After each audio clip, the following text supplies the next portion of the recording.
ఓ రోజు ఓ నక్క నిద్రలేచి పొద్దున్నే పశ్చిమ దిశలో వేటాడటానికి బయలుదేరింది. తూర్పున ఉదయించిన సూర్యుడి వెలుగులో నక్క నీడ పొడవుగా కనిపించింది. ఆ నీడను చూసి నక్కకు ఎంత ఖుషీయో!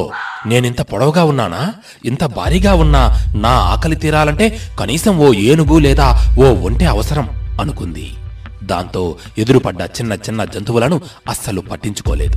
తన ఆకలి తీరాలంటే కనీసం ఏనుగు కావలసిందే అని ఏనుగు ఏనుగు అంటూ తిరుగాడసాగింది అడవి అంతటా. కాని ఎక్కడా ఒక్క ఏనుగు దొరకలేదు ఈ నక్కకు. మధ్యాహ్నం అయ్యేసరికి సూర్యుడు నడినెత్తి మీదకు వచ్చాడు. ఆ సమయంలో నక్క నీడ చిన్నదైపోయి దాని కాళ్ల కింద పడింది.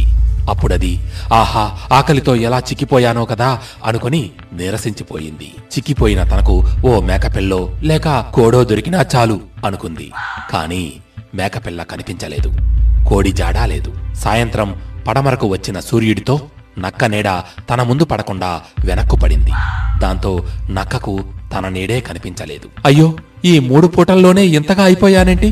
అసలు నేను బ్రతికే ఉన్నానా అని భయపడింది. ఆ తరువాత ఛీ ఛీ ఛీ, నేను బ్రతికే ఉన్నాను. ఈ ఆకలికి ఓ కోడిపిల్లో లేదో ఓ చీమో దొరికినా చాలు అని నిక్కుతూ నీలుగుతూ తిరిగింది. ఈ నక్క ఊహలాగే మనలోనూ కొందరు తమను తాము అలా ఇలా ఊహించేసుకొని తమ తృప్తి కోసం ఏదేదో ఎక్కడెక్కడో వెతుకుతూ తిరుగుతూ ఉంటారు. తృప్తి తీరదు. వారనుకున్నది నెరవేరదు. పైగా తమకు దొరికిన వాటిని నిర్లక్ష్యం చేస్తారు.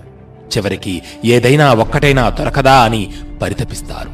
కనుక ఉదయపు నక్కలా గర్వంతో వెతుకులాటలో పడకూడదు. సాయంత్రపు నక్కలా దిగులుతో వాడిపోనూ కూడదు. మిత్రమా, సహజంగా ఉందాం. ఓ చిన్నారి మనసులా బ్రతుకుదాం. జీవితాన్ని పండుగ చేసుకుందాం, ఆస్వాదిద్దాం. ఈ వాస్తవాన్ని అర్థం చేసుకుంటే ఈ రోజే కాదు, ప్రతిరోజు ఓ మధురమైన రోజే అవుతుంది. ఇది రాసిపెట్టుకో.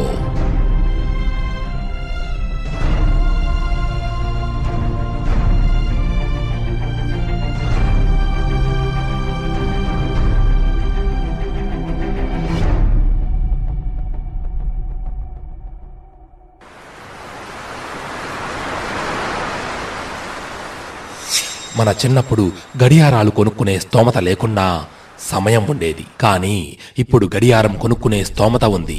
అయితే సమయమే లేదు కదా. విలువ లేని చోట మాట్లాడకు.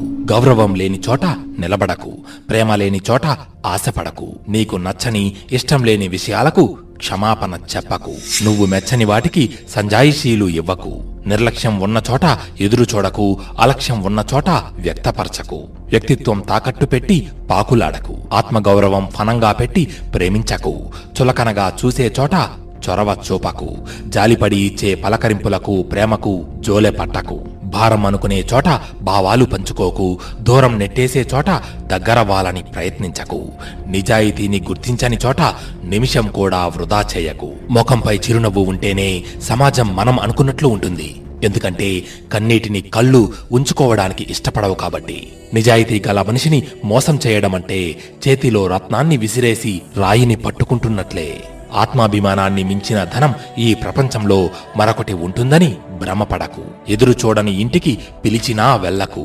నీది కాని దేనిమీద నిన్ను తినేసేంత ప్రేమ అభిమానం ఏదీ పెంచుకోకు. మనిషి ఎప్పుడూ ఓటమిని అంగీకరించకూడదు. పర్వతాల నుంచి ప్రవహించే నది నేటిదాకా ఏ మనిషిని అడగలేదు కదా సముద్రం ఎంత దూరం అనే విషయాన్ని. సమయం, పరిస్థితులు ఎప్పుడైనా మారిపోవచ్చు. అందుకే ఎవరిని ఎప్పుడూ అవమానించకూడదు.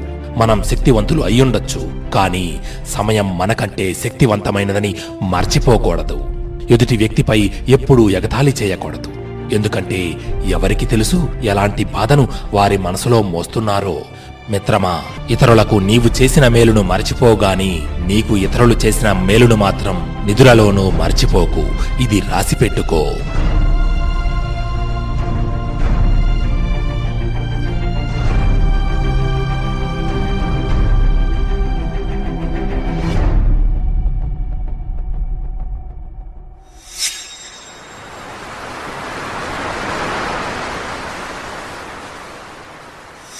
మనిషికి 5 జ్ఞానేంద్రియాలు ఉన్నాయి. కన్ను, ముక్కు, చెవి, నాలుక, చర్మం. మనిషికి బాహ్య ప్రపంచాన్ని గురించి ప్రత్యక్ష జ్ఞానాన్ని ఈ జ్ఞానేంద్రియాలు సమకూరుస్తాయి. రూపము, గంధము, శబ్దము, రుచి, స్పర్శ ఇవి ఇందాక చెప్పుకున్న 5 ఇంద్రియాలకు సంబంధించిన విషయాలు. ఇంద్రియాలు ఇంద్రియ విషయాల వైపు ఆకర్షితమవడం, వాటి వెంట పరిగెత్తడం, తమ వెంట మనస్సును కూడా బలవంతంగా లాక్కు వెళ్లిపోయేందుకు ప్రయత్నం చేయడం సహజ గుణాలు.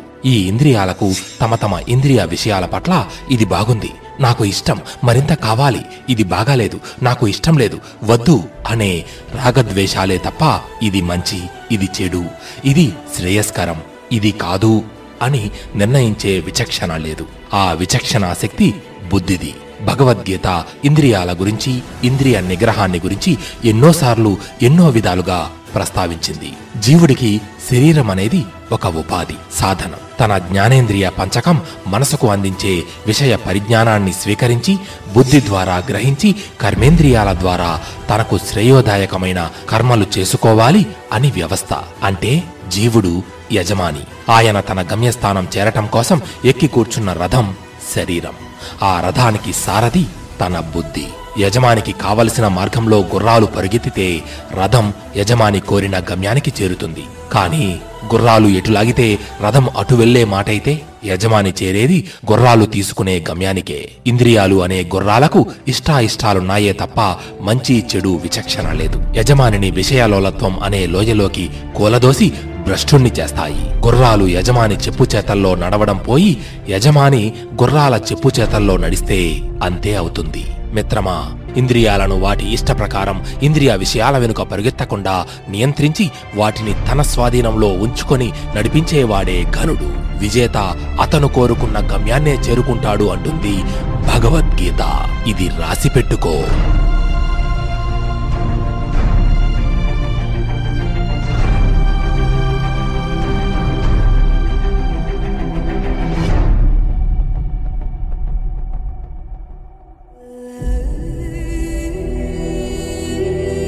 కొద్ది గంటలు వేచి ఉంటే జీవితకాలం నిరీక్షించినట్లు అనిపిస్తుంది చాలామందికి.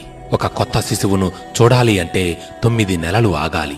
కొన్ని రకాల కాయల కోసం ఆ చెట్లను పెంచి వృద్ధి చేసి కాపుదశ రప్పించడానికి కొన్ని సంవత్సరాలు పడుతుంది. అవధుల్లేని ఓర్పుతో ఎన్నో పనులు సాధ్యమవుతాయి.